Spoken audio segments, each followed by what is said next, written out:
ஏண்டா வந்ததுல ஏதோ குட்டி போட்ட பூனியாட்டம் அழிஞ்சிட்டு இருக்கானே, நீயாவது என்ன ஏதுன்னு கேட்கறதில்ல? சச்சா சும்மா இருக்க மாட்டியே, எப்ப பாரு தொணன்னு அதே பேச்சு தான் உனக்கு. அவன் தான் வேலைக்கு எழுதி போட்டிருக்கேன், அவங்களே கூப்பிடுவாங்கன்னு சொன்னான்ல. அவனும் சொல்லிட்டே இருப்பான், நீயும் கேட்டுக்கிட்டே இரு. ஏய், அங்க என்னடா பண்ணிட்டு இருக்க?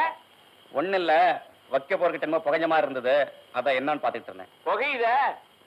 அவன் பட்டணத்துல போய் படிக்கிறேன்னு பீடி சிகரெட் பிடிக்க தான் கத்திட்டு வந்துருக்கான். சாப்பிட்டு இல்ல, பேசாம போய் படுத்து தூங்கு. அங்க ஏன்டா இருக்கிற? அந்த வேலை